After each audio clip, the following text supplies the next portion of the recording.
World का सबसे लोकप्रिय खेल अगर माना जाए तो फुटबॉल ही है। और फुटबॉल में जो मध्यम वर्ग के लोग हैं, जो आर्थिक रूप से थोड़ा कमजोर भी हैं, वो फुटबॉल खेल सकते हैं। क्रिकेट वगैरह में बहुत खर्चीला गेम है, वो हम लोग मध्यम वर्ग के लोग उसको खेल में थोड़ा असुविधा होता है। तो फुटबॉल में एक फुटबॉल है और 11 खिलाड़ी खेलते हैं। तो इसलिए हम तो यहाँ के यूथ को, यहाँ के बच्चों को ये संदेश देंगे कि आप फुटबॉल में ध्यान दीजिए। और हम लोग कोशिश करेंगे, हम अपने स्तर से ये बात बोलना चाहेंगे कि हम कोशिश करेंगे कि एसोसिएशन से मिलके, और जेएफसी एक बड़ा ऑर्गेनाइजेशन है, उससे मिलके जहाँ जहाँ बच्चे फुटबॉल खेल रहे हैं कम से कम उनको बॉल प्रोवाइड किया जाए। बाकी चीज वो लोग अपने से आयोजित कर सकते हैं। तो इस तरह से हम लोग चाहेंगे कि हर बच्चा फुटबॉल के मैदान में शाम को दिखे, जिससे वो इधर उधर नहीं भटके, मोबाइल में कम समय दे, फुटबॉल में ज्यादा समय।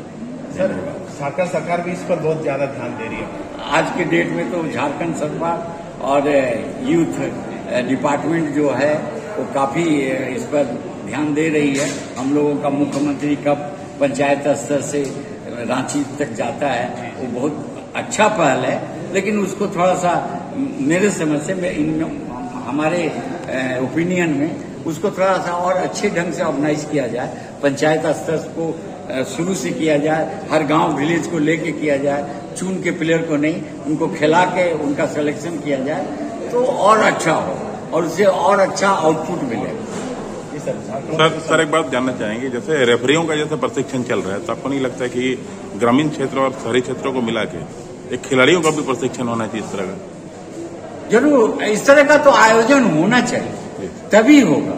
क्योंकि जैसे बाहर के खिलाड़ी हैं, उनको घाटशिला का मोह भंडार में लाया जाए और उस एज ग्रुप के लड़कों के साथ खिलाया जाए तो उनका उत्साह और बढ़ेगा। और ये सब बातें झारखंड फुटबॉल एसोसिएशन के कमेटी मीटिंग में हमको उम्मीद है कि शक्ति दल रखेंगे, जिससे कि ये पहल में आए।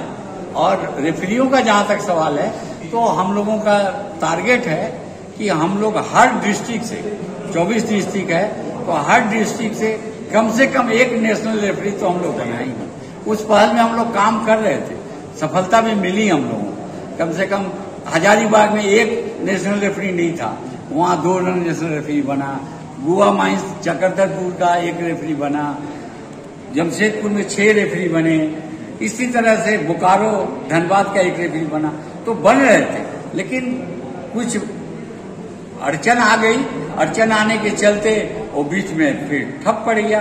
तो हम लोग अभी तो बैकफायर में चले गए हैं, लेकिन अब उम्मीद है कि हम लोग दिन दुनी रात चौगनी के हिसाब से काम करेंगे और काम करके हर डिस्ट्रिक्ट में हम लोग कम से कम 1 नेशनल रेफरी पैदा करेंगे। नेशनल रेफरी बनने के लिए क्या होता है, स्टार्टिंग से बिगिनिंग में कैटेगरी 5 रेफरी बनते हैं, उसके बाद 4, उसके बाद 3, उसके बाद 2 जो होता है वो नेशनल रेफरी का पैनल होता है। तो अगर कैटेगरी 3 तो स्टेप बाय स्टेप सब जाएंगे तो रेफरियों की संख्या बढ़ेगी।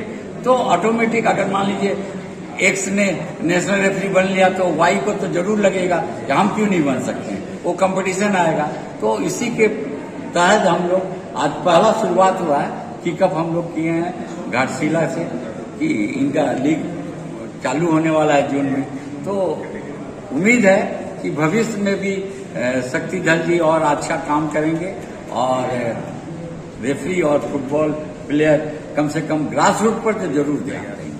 धन्यवाद, बहुत बहुत धन्यवाद सर झारखंड को समय देने के लिए। ये थे सुरेंद्र बहादुर सिंह, जो कि चीफ रेफरी है झारखंड फुटबॉल एसोसिएशन, जिन्होंने साफ शब्दों में ये बात कही कि हमारे यहाँ क्यों कमी है अच्छे खिलाड़ियों की, क्योंकि ग्रास रूट पर कोई काम नहीं होता है। बच्चों को बेबी क्लब मिलना चाहिए और ग्रास रूट से अगर हम बच्चे तैयार करें तो वो जिस तरह के विदेशों में ब्राजील और जर्मनी में जिस तरह के खिलाड़ी पैदा होते हैं, यहाँ भी पैदा हो सकता है। और जहां तक झारखंड सरकार की बात कही है, झारखंड सरकार भी इस वक्त ध्यान दे रही है स्पोर्ट्स पर। और जिस तरह से हम भी देखते हैं कि कैरियर के रूप में भी लोग बच्चे अब इस फुटबॉल या क्रिकेट को चुन सकते हैं। और फुटबॉल की बात करें तो घाटशिला शुरू से ही फुटबॉल के क्षेत्र में काफी आगे रहा है। हालांकि पिछले कुछ दिनों से कोविड के कारण, जैसे कि सर ने बताया कि रुका हुआ था, लेकिन अब ये आज से जो शुरू हुई है ये सेमिनार रेफरियों के लिए, इसका एक प्रभाव आने वाले दिनों में देखने को मिलेगा और यहाँ के बच्चे भी रेफरी के रूप में भी अपना कैरियर बनाकर आगे जा सकते हैं और नेशनल रेफरी तक का अपना ओहदा पा सकते हैं। बहुत बड़ी बात है और हम देखते हैं कि आने वाले दिन में ऐसे कार्यक्रम या घाटशिला मोड़ कितने किए जाएंगे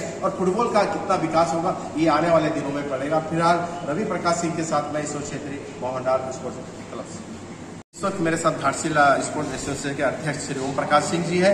जो आज सेमिनार चल रहा है उसके बारे में सर क्या कहना चाहेंगे? आज जो ये बहुत महत्वपूर्ण सेमिनार हुआ है, सुरेंद्र बहादुर सिंह ने आकर बातें बताई, क्या कहना चाहेंगे, कैसा महसूस किया? सबसे पहले तो मैं घाटशिला स्पोर्ट्स इंस्टीट्यूशन की ओर से जो हमारे बीच आज जो ये सेमिनार प्रशिक्षण देने के लिए जो छात्र थे, रेफरीज को ट्रेनिंग देने के लिए जो आए थे, सुरेंद्र बहादुर सिंह जी जो कि झारखंड फुटबॉल एसोसिएशन झारखंड के रेफरी चीफ जी, और दूसरे जो आप देखेंगे जो प्रशिक्षण दे रहे हैं वो नवीन कुमार सुंडी, वो ऑल इंडिया फुटबॉल फेडरेशन के असिस्टेंट प्रेसिडेंट। ऑल इंडिया वैसे लोग जो कि अपने काफ़ी अनुभवी लोग हैं और ये बहुत ही कम समय में घाटशिला फुटबॉल एसोसिएशन की ओर से शक्ति दल का काफ़ी इसमें बहुत अहम योगदान रहा है। इतने कम समय में ग्रामीण क्षेत्रों में जो क्षेत्रों में सुदूर ग्रामीण क्षेत्र से जितने भी 30 करीब जो है इसमें आए जो रेफरी रहते हैं विभिन्न मैचों में।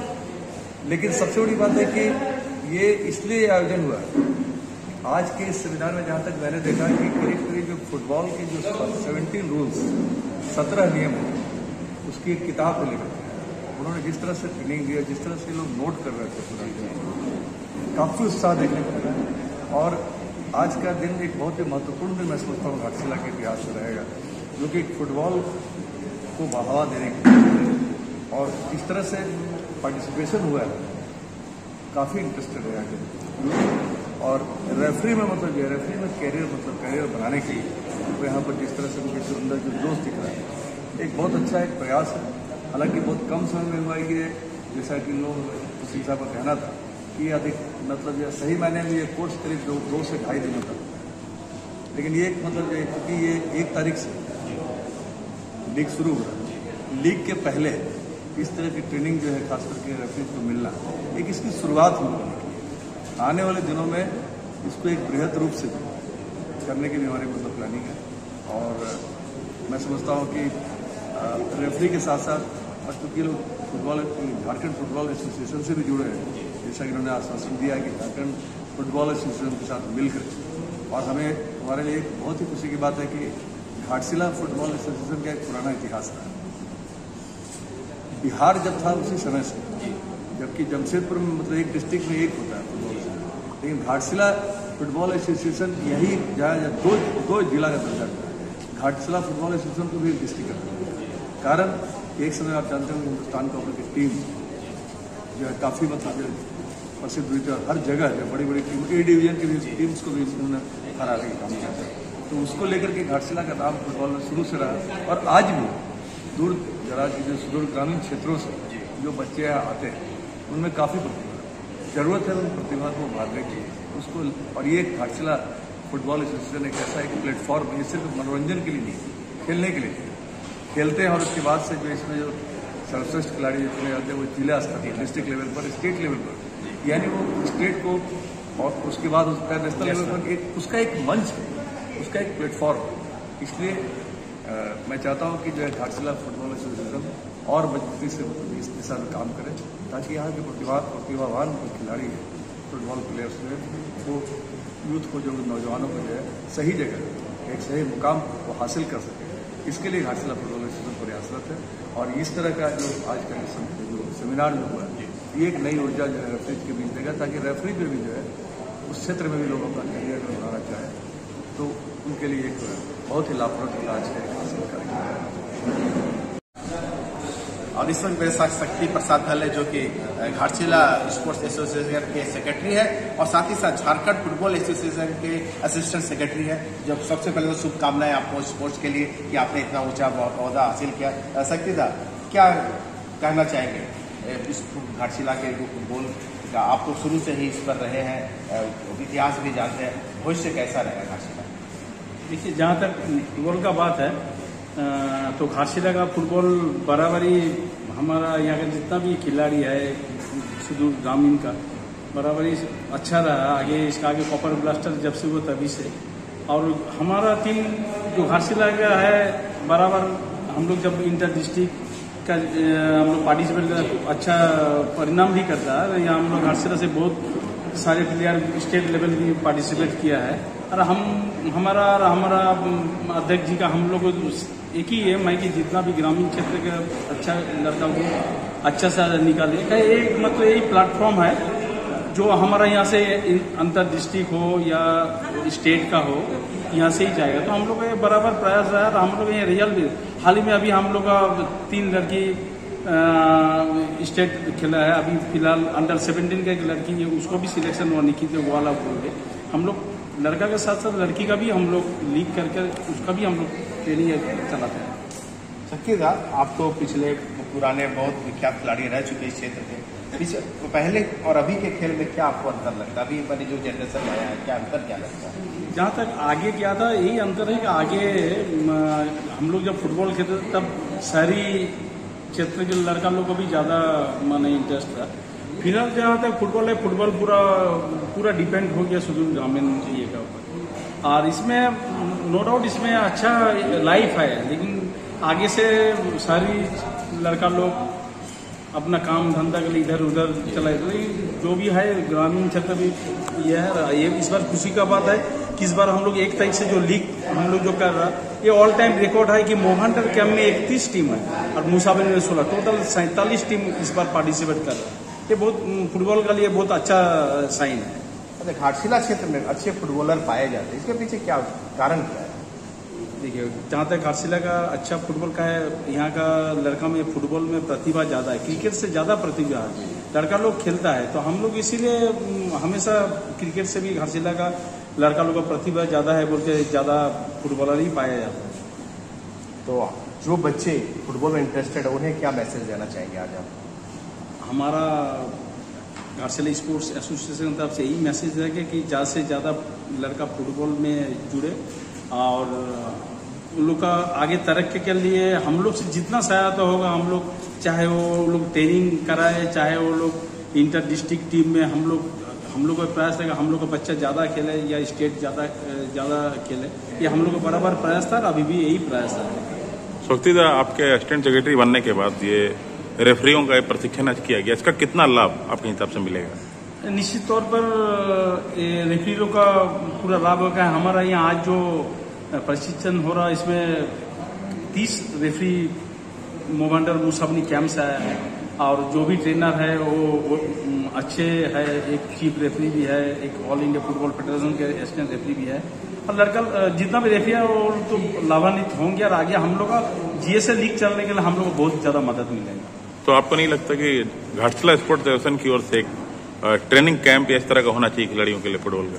नहीं, फुटबॉल हाँ, ये हम लोग बराबर रहता है। एक्चुअली हम लोग बराबर क्या करते हैं, जब इंटर जिला हम लोग फुटबॉल टीम जाए तब हम लोग यहाँ 20-25 दिन का यहाँ ट्रेनिंग कैंप करते हैं, सिलेक्शन लड़का लोग का। आगे भी हम लोग का यही मैंने कोशिश रहेगा कि जितना भी जूनियर अंडर 19 हो या सीनियर का हम लोग कैंप करें, ये हम लोग का प्रयास रहेगा आगे। तो ये थे शक्ति प्रसाद हल जो कि घाटशिला स्पोर्ट्स एसोसिएशन के सेक्रेटरी है, साथ ही इस बार एक नए रूप में है झारखंड फुटबॉल एसोसिएशन के जनरल सेक्रेटरी का पद देने मिला है। और आने वाले दिन में एक बड़ी उम्मीद होगी कि घाटशिला छोटे क्षेत्र से यहाँ काफी प्रतिभाएं हैं और उन प्रतिभाओं को उभारने में शक्ति प्रसाद हल का विशेष योगदान रहेगा। जैसा कि उन्होंने कहा कि बच्चों की फुटबॉल में अच्छा कैरियर है, आप आए, आपके लिए हर तरह की व्यवस्था यहाँ की जाएगी। अब देखने वाली बात ये होगी कि आने वाले दिनों में घाटशिला इस क्षेत्र में जो पुराना मुकाम हासिल किया था क्या कर पाती है, ये देखने वाली बात है। हमारी भी ये शुभकामना है शक्तिदा के साथ, ओम प्रकाश जी के साथ कि घाटशिला का जो नाम पहले था उससे ज्यादा नाम फिर से भारत के मानचित्र पर हो। रवि प्रकाश सिंह के साथ मैं ईश्वर छेत्री, मोहनडार से।